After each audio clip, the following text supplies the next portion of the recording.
Salut à tous et à toutes, c'est Seth. Et aujourd'hui on se retrouve pour parler de ce 16e épisode de la saison 2 de Jujutsu Kaisen, sorti récemment.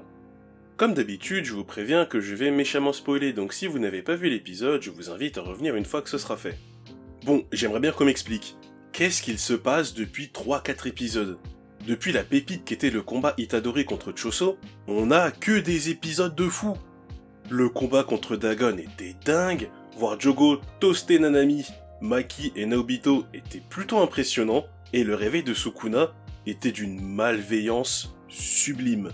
Bon, j'avoue, à ce stade, je raconte un peu n'importe quoi, mais c'est parce que quand j'y repense à l'épisode 16, j'en perds mes mots. Comme je lui disais dans la vidéo de l'épisode 13, Jujutsu Kaisen a toujours eu un bon dessin, une bonne mise en scène et une bonne animation. Et si je trouvais que tout ça avait level up sur les derniers épisodes, mais alors l'épisode 16, c'était une masterclass comme disent les jeunes. C'est vraiment une phrase de vieux ça. Déjà, en termes de dessin, j'aime beaucoup le trait qu'ils ont utilisé ici. Il fait plus léger et colle bien avec la fluidité de l'animation. Il y a des plans qui sont juste magnifiques, un vrai plaisir visuel. Je vous en mets d'ailleurs quelques-uns pour le fun.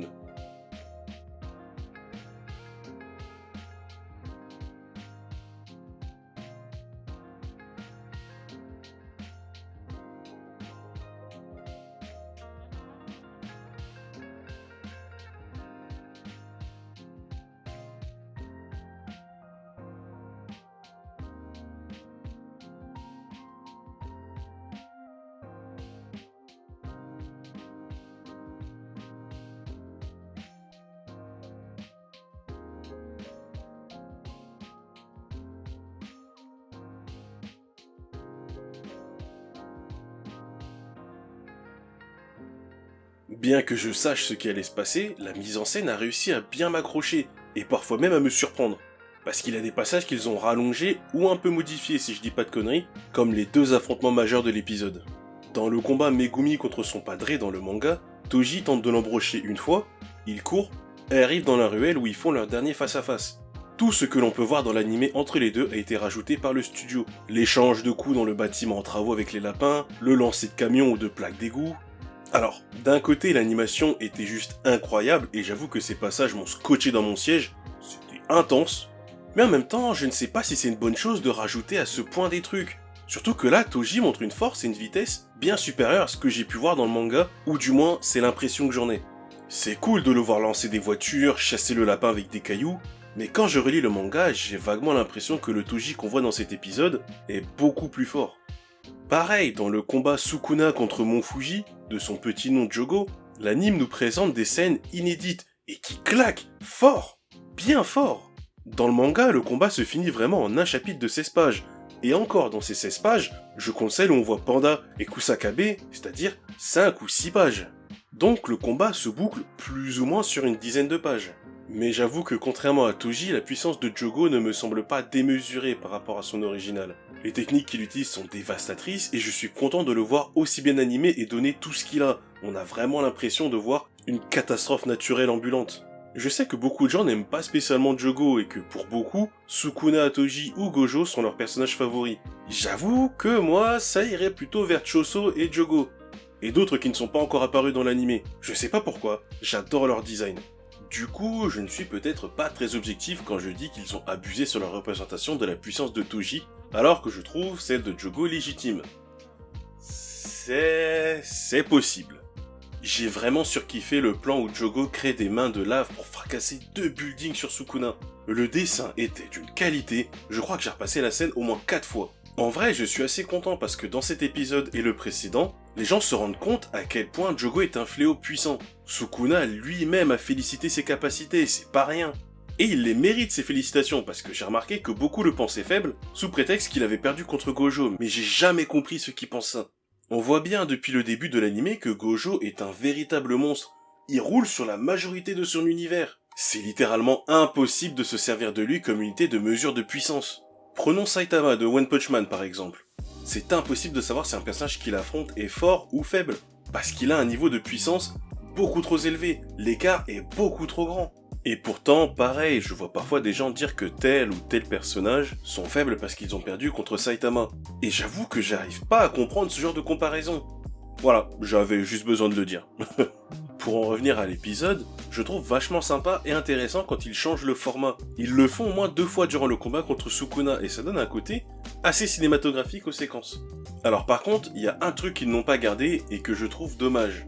Dans le manga, quand Sukuna improvise son 1, 2, 3 soleil, Panda est surpris de voir Itadori. C'est rien, juste une case. Mais je trouve ça logique que Panda ait une réaction en voyant le corps de son ami avec une personnalité complètement différente. Et encore une fois, je trouve ça dommage de ne pas avoir glissé une petite remarque là-dessus. Surtout que c'est pas comme si ça prenait 10 secondes de dialogue ou que ça cassait le rythme. Enfin bon, je dis ça, mais en soi c'est rien, c'est juste pour chipoter.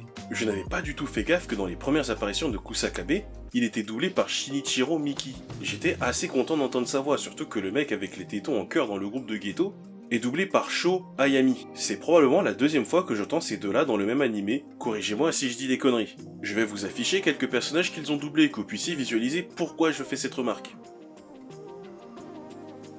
Aizen et Urahara, dans le même animé à nouveau, ça fait plaisir de les entendre, ils ont vraiment des voix que je trouve très sympas. Ce coup-ci, je passe sur les musiques, parce que contrairement à l'épisode 13, je n'ai pas grand chose à dire dessus, à part qu'elles étaient épiques et collaient bien avec leur scène. J'avoue quand même que l'OST du combat Sukuna versus Jogo était bien cool, un peu épique, mais en même temps inquiétante. Surtout lors du passage où Kusakabe dit que des éléphants sont en train de s'affronter au milieu de fourmis, et qu'ils sont les fourmis. C'était assez cool d'ailleurs comme phrase. La musique m'a vraiment fait ressentir cette impression que les personnages assistaient à quelque chose de bien trop grand, trop mystique pour eux. Comme une force inquiétante qui monte doucement jusqu'à exploser, et ça reflète en vrai bien ce combat. J'ai vraiment hâte de voir la suite. En plus, les quelques secondes de la fin nous ont teasé quelque chose de savoureux. Je n'en dirai pas plus pour ceux qui n'ont pas lu le manga. Un immense respect aux animateurs et au staff qui nous sortent des folies pareilles dans des conditions de travail déplorables à cause de leur direction. Il semblerait que plusieurs animateurs se soient plaints des délais et de certaines choses. Mappa est en train de tuer à la tâche ses équipes. Et en plus, ils doivent faire avec tous les gens qui, chaque semaine, viennent cracher sur l'animation. Alors ça, je ne comprends pas non plus. Je peux concevoir que le style de dessin et d'animation ne puisse pas plaire. Les goûts, les couleurs, tout ça, vous avez compris. Mais venir dire « c'est de la merde », faut arrêter 2 secondes. Déjà, respectez les personnes qui ont bossé dessus et dites « je n'aime pas cette animation » ou « je n'aime pas ce dessin ». Ça m'achève que des gens aillent insulter des animateurs parce qu'ils n'ont pas aimé l'animation ou l'adaptation de telle ou telle scène. C'est de l'ingratitude, mais d'une force. Mais on avait déjà vu ça avec Demon Slayer. Comment tu peux décemment dire que Demon Slayer saison 3 et Jujutsu Kaisen saison 2 ont une animation dégueulasse? Ça me dépasse, respectez un peu. Enfin, ce sera tout pour cette vidéo, j'avais vraiment envie de parler de cet épisode. Il m'a trop marqué pour que je puisse l'ignorer. Merci d'avoir suivi cette vidéo, n'hésitez pas à me dire en commentaire ce que vous avez pensé de ce 16e épisode. Mettez un pouce en l'air, n'oubliez pas d'activer la cloche lorsque vous vous abonnez, vous recevrez une notification lors des prochaines sorties de vidéos. Vous pouvez également me rejoindre sur Twitter, je poste régulièrement des trucs en lien avec l'actualité geek, et je vous dis à la semaine prochaine pour une nouvelle vidéo. Ciao les geeks!